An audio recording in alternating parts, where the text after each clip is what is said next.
Bonjour les jardiniers, bonjour les jardinières, nous sommes le lundi 27 avril. Que faire au jardin du 27 avril au 3 mai? Commençons par le programme de la semaine, puis 3 points, le jardin et la météo, la récolte de salade en laissant les racines dans le sol et les courgettes qui ne lèvent pas. Les conseils sont basés sur le calendrier lunaire afin d'avoir une programmation et surtout de ne rien oublier de faire. Sont utilisées les notions de lune croissante ou décroissante et celles de lune ascendante ou descendante. Jardiner avec la lune, c'est bien, mais il faut avant tout privilégier les conditions extérieures, un sol qui est bien essuyé, des conditions climatiques adaptées et bien sûr l'envie du jardinier ou de la jardinière.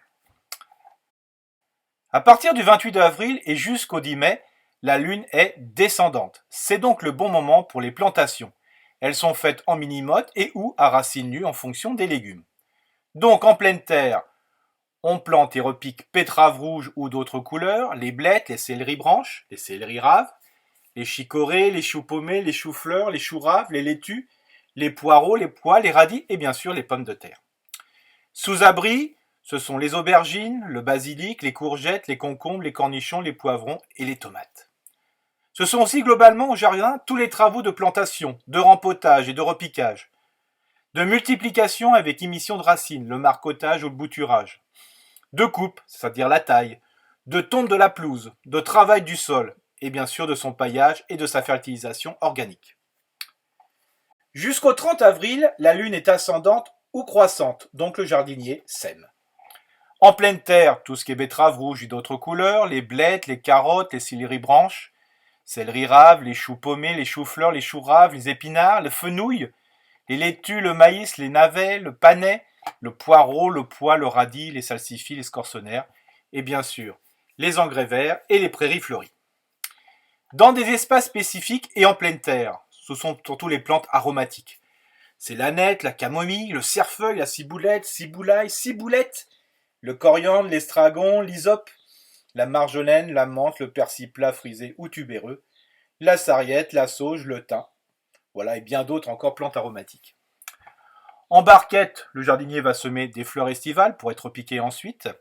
Et puis bien sûr, sans abri, parce qu'il fait encore frais dans certains secteurs et régions de France, le basilic et tous les types de courges, courgettes, concombres, cornichons et melons. En fin de compte, tout peut être semé, sauf les haricots verts, nains ou à rames dans certaines régions ou secteurs. Il faut que les températures du sol soient supérieures à 15 degrés.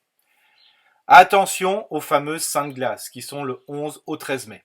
Dans de nombreuses régions, les jardiniers ou les jardinières plantent après cette période les légumes sensibles au froid. 3 points à développer.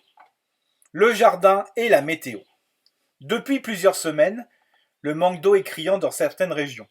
Le jardinier doit bien veiller à bien couvrir le sol avec tout déchet organique possible du jardin. Les tontes de gazon, le broyat-tac d'arbustes, de haies taillées entre 1 et 2 mètres, bien sûr bien vérifier l'absence de nid, la mousse issue de la scarification du gazon, le ratissage des fleurs fanées, par exemple la glycine, moi par exemple j'ai une glycine, il y a plein de fleurs, des sauts et des sauts. Les chatons aussi, les bouleaux qui ont perdu leur chaton, là aussi ça peut servir de paillage. Les feuilles mortes broyées, par exemple du laurier, parce que les lauriers, il faut savoir que les feuilles tombent quand les nouvelles arrivent. Et rajouter bien sûr le foin ou la paille, qu'on va mettre plutôt au pied déjà de plantes bien racinées, bien sûr, s'il est possible de récupérer du foin ou de la paille. Mais déjà, avec tous les déchets qu'on a au jardin, c'est bien suffisant.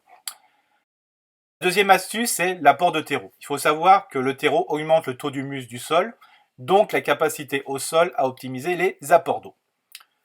Une petite application côté semis, surtout ceux à petites graines, le jardinier peut faire des sillons profonds de 5 à 8 cm. Les graines sont semées au fond des sillons, puis une fine couche de terreau les couvre. Une très fine couche de gazon peut être ajoutée, mais en une seule fois. Surtout, n'oubliez pas pour les arrosages, le soleil est ardent en journée. Arrosez le soir après 18h et le matin avant 9h. Le deuxième point va traiter de la récolte des salades tout en laissant les racines dans le sol. Couper une salade au ras du besoin en laissant la racine et les vieilles feuilles, c'est-à-dire je ne prends ce que je veux manger, permet au pied de salade de générer de nouvelles pousses. Ce légume-feuille encore vivant n'a qu'une idée en tête et de se reproduire. Cette astuce est valable pour les petits jardins ou pour les jardiniers qui n'ont pas de nouveaux plants à repiquer. De plus, ce coup de jeunesse rend moins sensibles les salades aux limaces. Enfin, cette technique permet de générer de nouvelles fleurs pour récupérer des graines ou pour de l'auto-semis. La salade coupée, comme la Lola Rossa, offre aussi un très bon compromis. Le jardinier cueille les feuilles au fur et à mesure de ses besoins. Une fois que la salade en a assez de se faire tondre, elle monte pour fleurir. Il peut y avoir échec. Les salades, donc, vont mourir. Les vers de terre anéciques ou endogés vont les dévorer puis vont restituer des turicules riches en nutriments. Le jardinier ne perd rien du tout. Le troisième point traité sont les semis de courgettes qui ne lèvent pas. Les courgettes comme les longues de Nice sont plus capricieuses à la levée que de nombreuses courges. Le jardinier peut aussi louper son semis pour diverses raisons. Trop froid, trop mouillé, pouvoir germinatif des graines trop faibles, plein de raisons. Pas de souci, car semer des courgettes devrait se faire tous les 3 à 4 semaines jusqu'en juin pour avoir de nouveaux pieds. Le faux dicton du jour. En présence de grosse huile et si la situation sent le vinaigre, le jardinier raconte des salades. À demain, belle journée et surtout, restez chez vous.